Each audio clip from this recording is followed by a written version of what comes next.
We're here to make gospel-centered disciples of Jesus and to plant 100 churches in 25 years.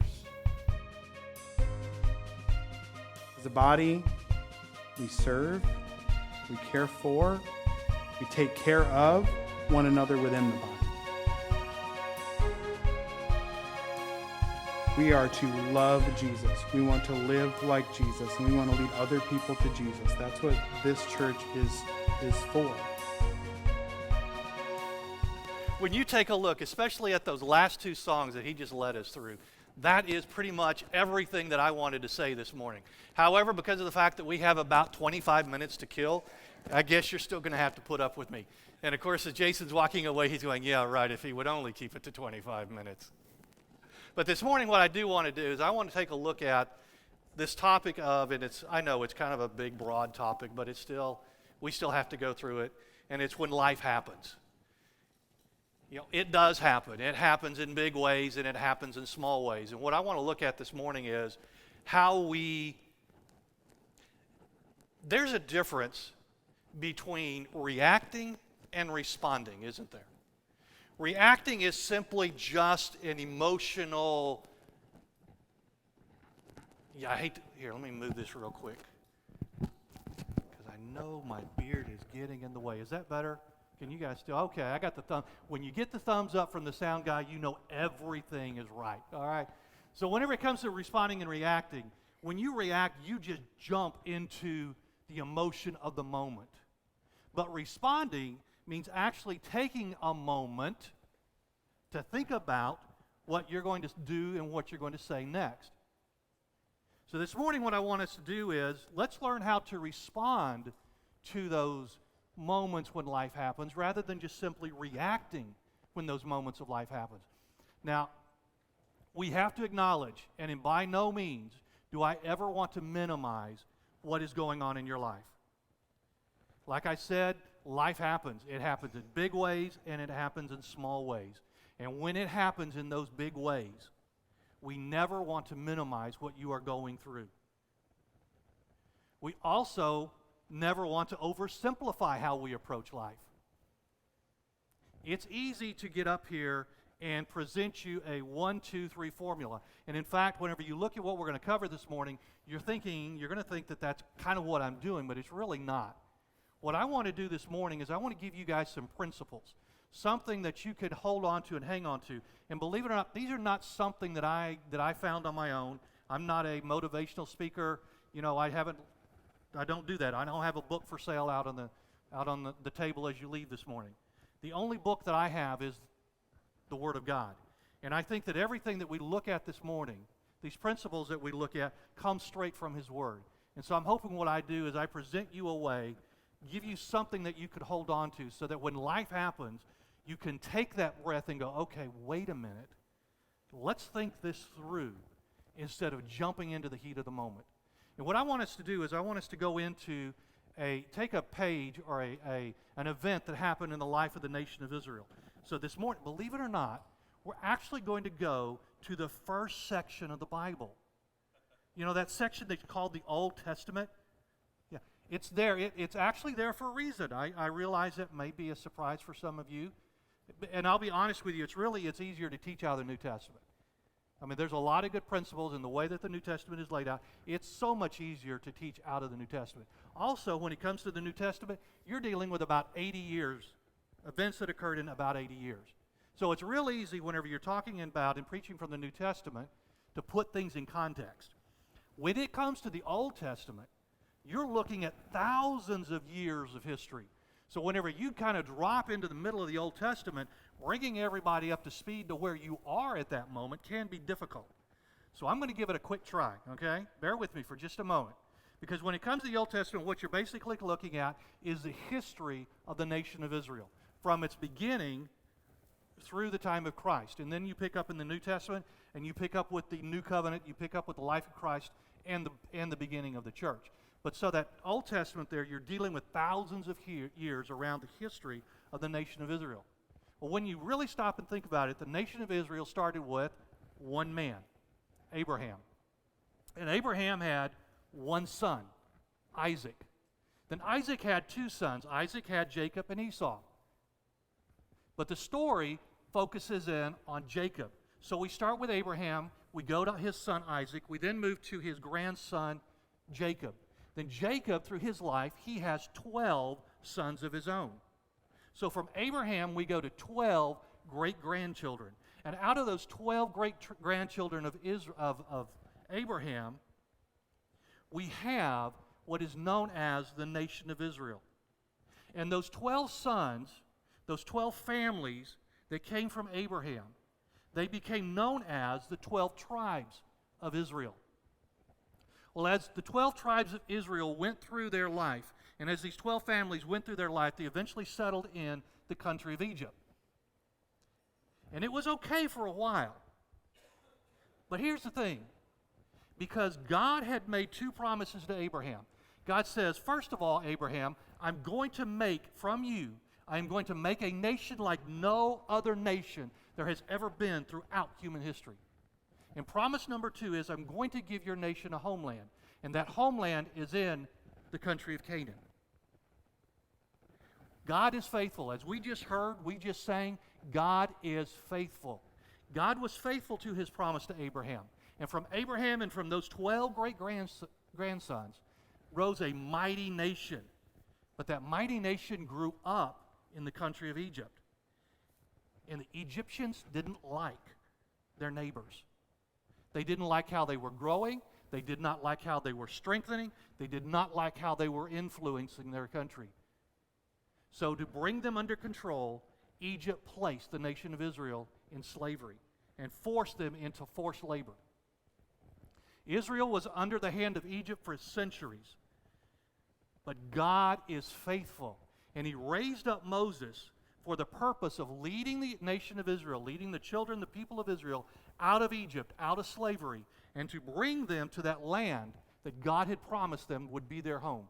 So in Numbers chapter 13, we pick up, Moses has led the people of Israel out of that enslavement. He's led them out of Egypt. They have crossed the wilderness, and now they stand at the border of this new homeland. And as they've made that journey, God has taken this ragtag bunch of slaves, and he has transformed them into a cohesive nation of warriors. And with that, he's also given them a set of civil law and religious law. In a matter of just probably less than a year, he's done a tremendous work in these people. And so now they stand ready to enter the promised land. And as they stand there at the border, God gives instructions. He says, I want you to pull out 12 leaders. I want a leader from each of your families. And I want you to take those 12 leaders and I want you to send them in to the land. And I want them to go into it on a reconnaissance mission. I want these guys to go and spy out the land. I want them to look at what the land looks like. Their mission is they're going to look at how bountiful it is. I want them to collect fruit. I want them to collect vegetables and bring them back to you. But I also want them to scope out the people, and they need to check out the cities there. So for 40 days, these 12 spies spend all that time doing this reconnaissance in this new land for them. And at the end of 40 days, these 12 spies come back into the camp. And they approach Moses, and they pick a spokesman. And so now we pick up in Numbers chapter 13. They pick a spokesman. The spokesman is talking to Moses, going to deliver his report. But you have the rest of the Israelites around Moses. They want to hear what's going to happen. They want to know what's going on in this new land also. So in Numbers chapter 13, verse 27. And they told him, so the spokesman is talking to Moses, we came to the land which you sent us. It flows with milk and honey, and this is its fruit. So they lay out all of the vegetables and all of the fruit that they collected in those 40 days. In fact, some of you probably know this, but as they were going through the land, they traveled from the south to the north. Well, in the north, they came across grape vineyards. The grapes, the clusters of grapes, were so large that one cluster had to be tied to a pole, which was then carried by 2 men. That's how fruitful the land was. So when they come back and they say, this place is flowing with milk and honey, they are not kidding. This place is plentiful, it is bountiful. There is not going to be a problem supporting them whenever they move into this land. Then the spokesman goes on. He says in verse 28, The people who dwell in the land are strong, and the cities are fortified and very large. And besides, we saw the descendants of Anak there. The Amalekites dwell in the land of Negeb. The Hittites, the Jebusites, the Amorites dwell in the hill country. And the Canaanites dwell by the sea and along the Jordan. When life happens, do not overreact. Do keep things in perspective. As the spies come in and they lay out this report, they give an accurate description of what they have seen in the land. They have brought the samples of the fruits and the vegetables. They've laid it out for the people to see. They have told the people exactly what some of those cities look like. They admit right up front, you know what? These cities are big, and they are well fortified. There's no doubt about it. And they said, you know, the folks there, the people that live in this land, they are strong. These guys are warriors. There's nothing wrong with the report that the spies gave, except for one word. Go back to verse 28 and look at the very first word. Can anyone looking at verse 28, do you guys realize what word I left out when I was reading verse 28? When I was going from 27 to 28, I left out the word however. That one word changes everything. When you're going along and you're making a statement and you come along and you say, however, what have you just done? You have just said to the person you're talking to, ignore everything I just said before this because it really doesn't mean anything. The word however negates everything that comes before it. Guys, none of you have ever done this, but when you were dating, do you ever have that special girl and you're going, I really like you. Man, this has been great. I love seeing you. I love spending time with you. However, your voice is squeaky. How many more dates do you think you're going to go on after that? Or you come up to someone and I mean they are dressed to the nines and you tell them, you are looking sharp today. However, that color of your shirt really doesn't suit you. How do you think that person's going to feel after that? And I know you guys have never done this. Your wife has spent time, she's made this great meatloaf, and you're enjoying that meatloaf, and you tell her, darling, this is great meatloaf. However, next time, would you please use a little less salt? Yeah. Tell me that's going to really end well for you. That one word, however, changes everything. And here's the sad thing about it. When the spies were giving their report, he intentionally used that word. He set it up and said, look at this. Look at all of these fruits. Look at all of these vegetables. I mean, this place is great. However, there is no way we can take those people on. They are too big for us. The cities are too well fortified. There is no way we're going to be able to do this. When life happens, you cannot overreact because that's exactly what the spies did. They overreacted to what they saw instead of keeping things in perspective.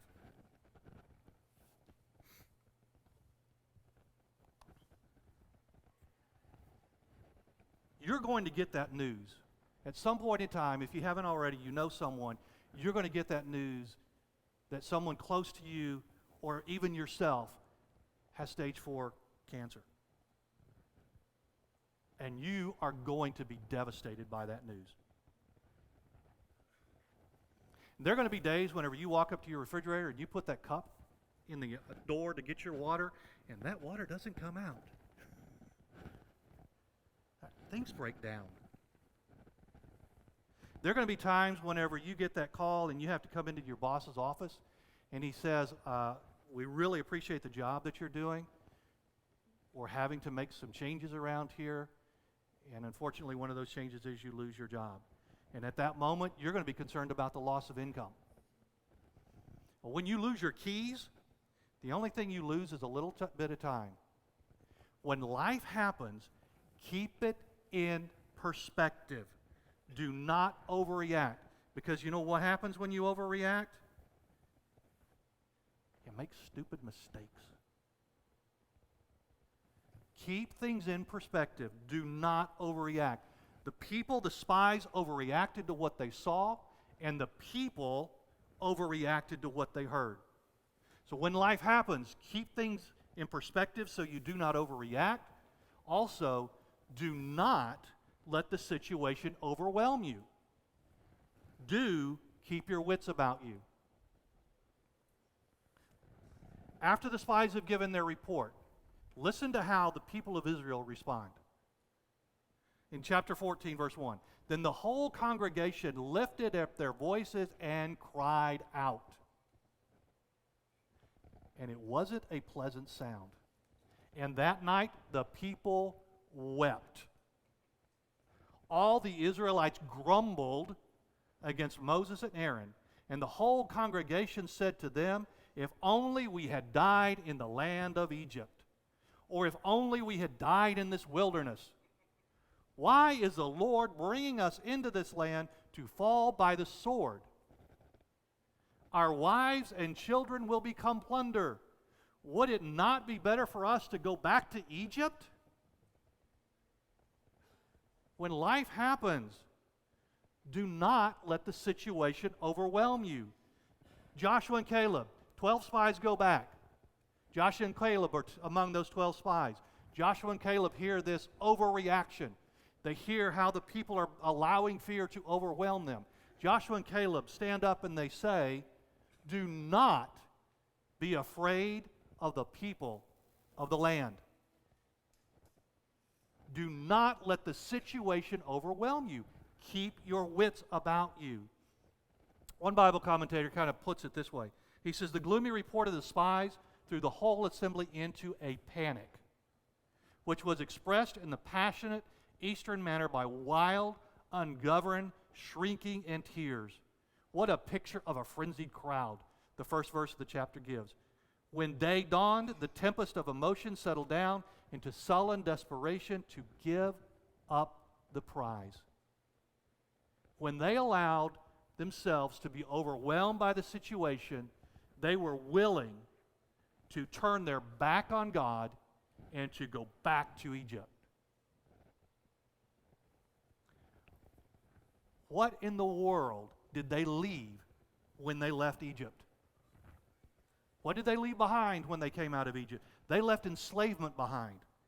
What was the only thing that waited for them to go back to Egypt? Enslavement.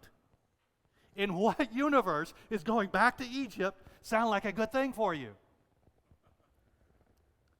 And yet, that's the decision they were making because they allowed the fear to overwhelm them. They lost their perspective, and they couldn't keep their wits about them. When you lose that perspective, when you allow the situation to overwhelm yourself, you are going to make stupid mistakes. And another thing is, when you choose to do nothing, doing nothing is a stupid thing. You have to keep things in perspective. You have to keep the situation from overwhelming you. You have to keep your wits about you. Complaining about it, crying about it, is not going to make the situation any better. And ignoring the situation is not going to make it go away. Keep your mind about you. And keep this in mind also. When life happens, it's not happening just to you, is it? Husbands, fathers, when life happens, it's not just about us. Life is happening for our family too. So when we keep our wits about us, we have to make decisions not only for ourselves, but we have to make decisions for our family also. So when life happens, keep things in perspective. Keep your wits about you. And when life happens, do not act rashly. Do take reasonable action. Look at what the people of Israel are ready to do. 14:4. And they said to one another, let us choose a leader and go back to Egypt. Now, we just talked about what waits for them if they go back to Egypt. And yet they are ready to turn around and go back to Egypt. They allowed their fear to overwhelm them, and they were ready to rebel against Moses and replace him as their leader. Now, it didn't matter to them at this point that Moses was the leader that God had appointed for them. And it did not matter to them that the land they were turning their back on was the land that God had promised them. In that moment, when they allowed fear to overwhelm themselves, they were ready to throw it all away and walk away and go back to where they came from. Then Joshua and Caleb speak up one more time. They said, "Come on, guys. The land we passed through and explored is an exceedingly good land. If the Lord delights in us, He will bring us into this land, a land flowing with milk and honey, and He will give it to us. Only do not rebel against the Lord, and do not be afraid of the people of the land, for they will be like bread for us. Their protection has been removed, and the Lord is with us. Do not be afraid." Come on, guys. Get your act together. Do not turn your back on God. Do not go back where you came from. Do what God has told you to do. Take this land. And when you do what God has told you to do, keep in mind He has already promised us that He is with us. Stop making rash decisions. Don't take rash actions. Keep it together here and do what's reasonable. Now, we can look at this and we can say, wait a minute though. How in the world is it reasonable for me to go up against someone who is stronger than I am and someone who is bigger than I am? How is that reasonable? I didn't say doing the right thing was easy, did I? When God made that promise, He didn't say this is going to be an easy road for you guys to travel. When God made that promise to Abraham, lo, those centuries ago, and said, I'm going to make a nation from you, and I'm going to give you a promised land, He didn't tell them, oh, by the way, from being a nation and getting your promised land, you're going to have to go through slavery. And oh, by the way, as you go through slavery, as you come out of slavery, you're going to have to wander, spend some time in the desert. And you're going to have some battles to fight when you're in that desert. And now that you're standing on the edge of your promise, you're going to have to fight for that promise. Doing the right thing is not always easy.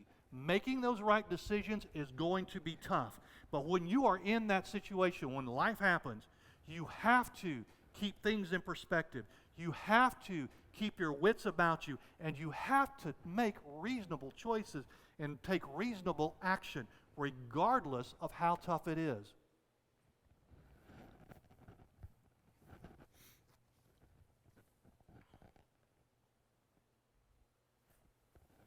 Now, I wish as we stand here at the end of this story, I wish I could tell you that this story has a happy ending. I wish I could tell you that after listening to Joshua and Caleb, the Israelites saw where they went wrong, and they got their act together, and they decided to take the land. Unfortunately, that's not what happened.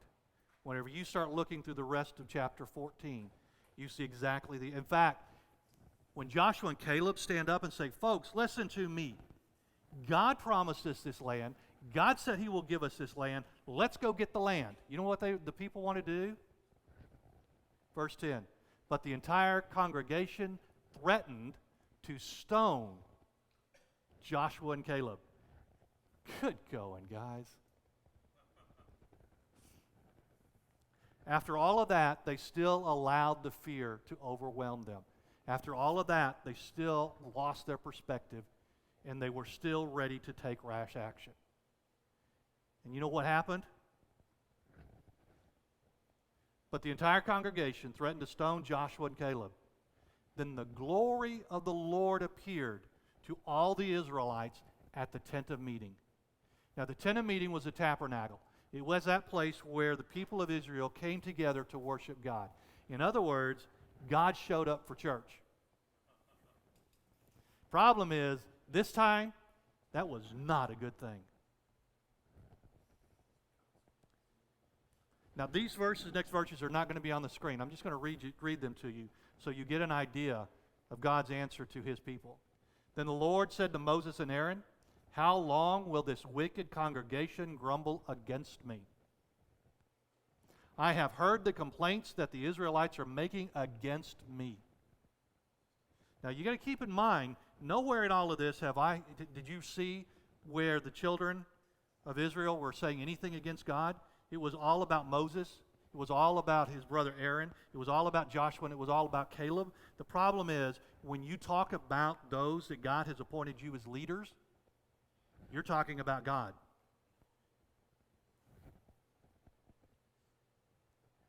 So tell them, as surely as I live, declares the Lord, I will do exactly as I've heard you say. You said you wish you died in the wilderness? You say you wish you had died in Egypt? Well, here it comes. Your bodies will fall in this wilderness. All who are numbered in the census, everyone 20 years of age or older, because you have grumbled against me. Surely none of you will enter the land in which I swore to settle you, except Caleb the son of Jephunneh and Joshua son of Nun. But I will bring your children whom you said would become plunder, the very ones you thought your children are going to die in the wilderness. No. He said, I'm going to bring your children into the land that you rejected. And that land, the land that you said you can't take, for your children, they will enjoy it. But as for you, your bodies will fall in this wilderness. Your children will be shepherds in the wilderness for 40 years, and they will suffer for your unfaithfulness until the last of your bodies lie scattered in the wilderness. You're going to die where you are. The only ones who are going to see the promised land is anyone under the age of 20. In keeping with the 40 days you spied out the land, you shall bear your guilt for 40 years, a year for each day, and you will experience my alienation. I, the Lord, have spoken, and I will surely do these things to this entire wicked congregation which has conspired against me. They will meet their end in the wilderness, and they will die. All of this because the people of Israel lost their perspective, they lost their wits, and they took rash action. And now they have to answer for God for it. Now, you're not going to have to deal with the wrath of God when life happens.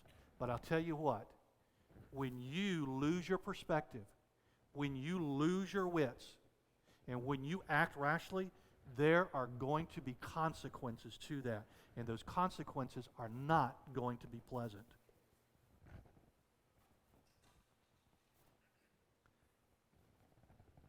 Well, what did the children of Israel decide to do? Still haven't quite learned. So when life happens, keep your perspective, keep your wits, make reasonable choices and take reasonable action. Do not try to fix the situation yourself. Do follow good and godly counsel. When the children of Israel, when the people heard what God said, you know what they decided to do? They decided to fall down on their knees and they decided to repent and ask God to forgive them. Yeah, I wish they did. You know what they decided to do? Early the next morning, they got up and went up toward the ridge of the hill country.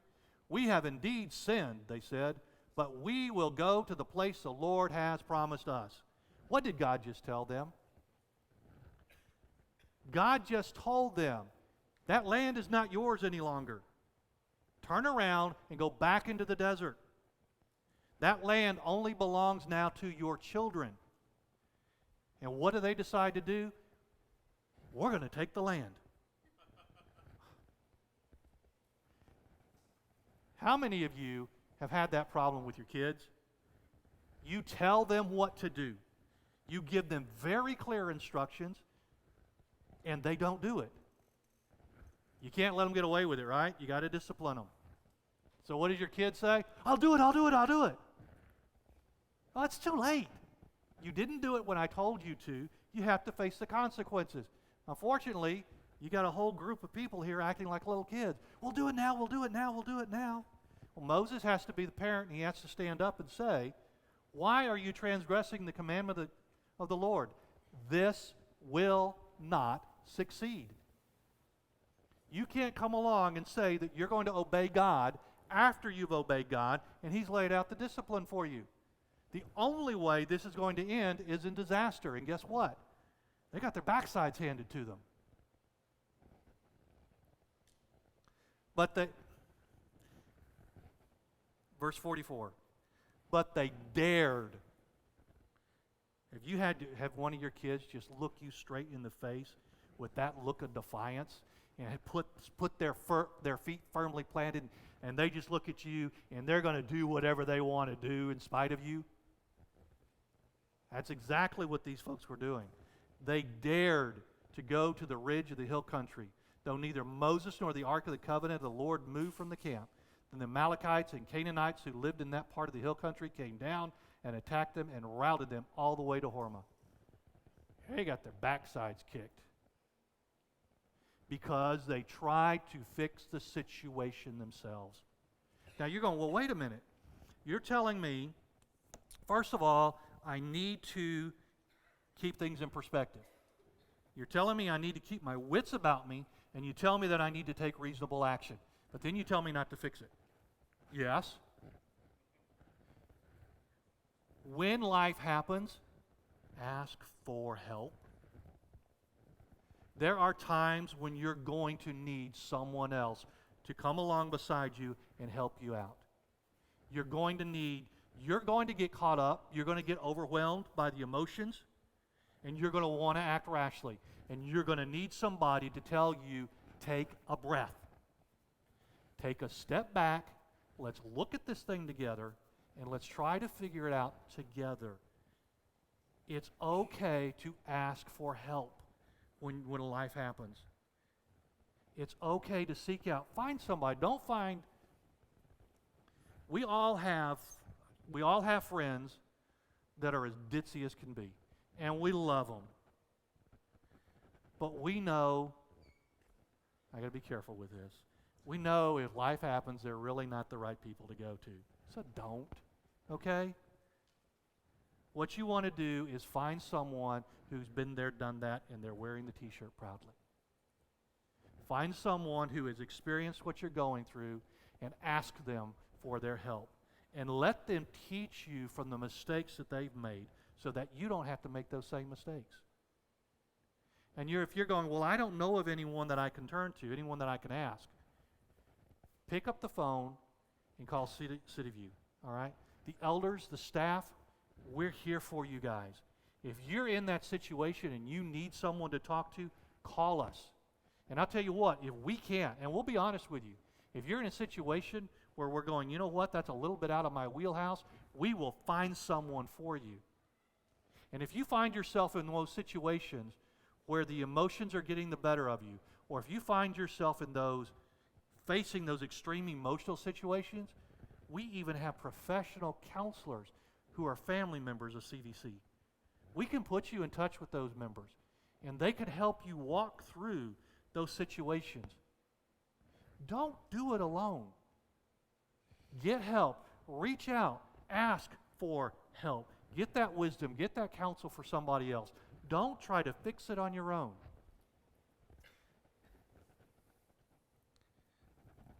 Keep your wits about you. Keep things in perspective. Take reasonable action and ask for help. Now look at the outline.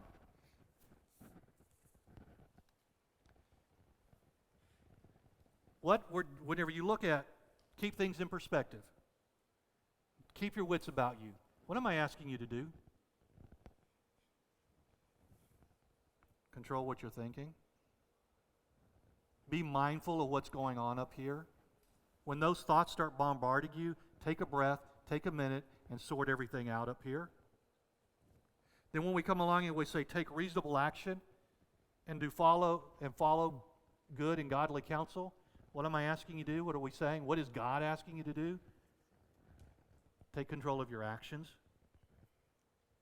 Keep up with what's going on up here and keep up with what you're doing out here.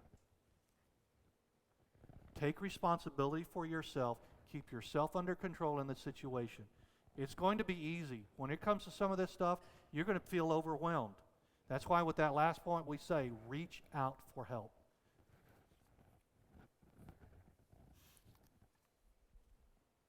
Kind of bring everything to a conclusion here. I know you guys are probably going, about time.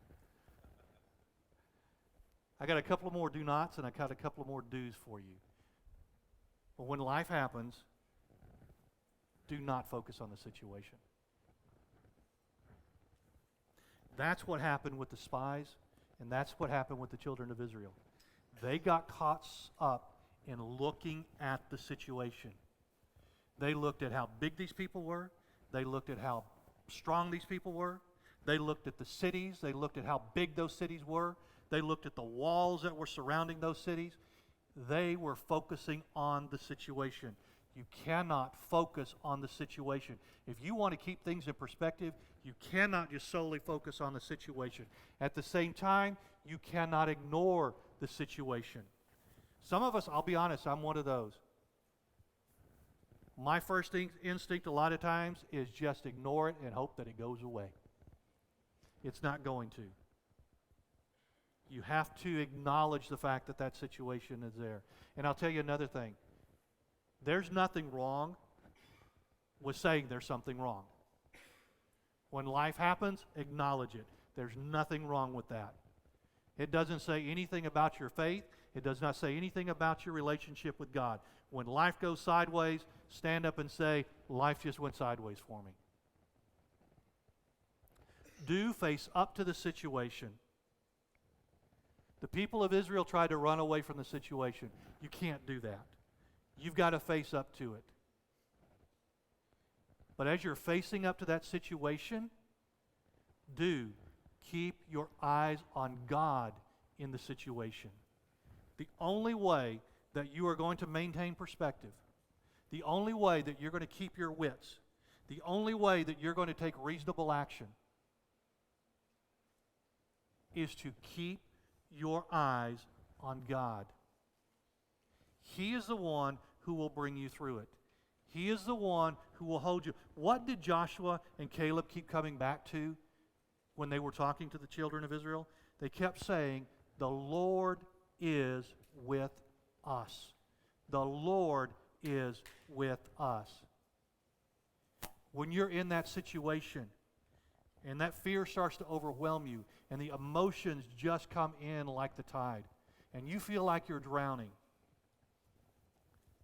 keep your eyes on God. Keep your perspective. It's going to be tough. I'm not saying that it's easy. Whoever said life is easy? It's going to be tough. But keep things in perspective. Keep your wits about you. Don't be rash in what you do. Take reasonable action. Keep your eyes on God as you walk through this life.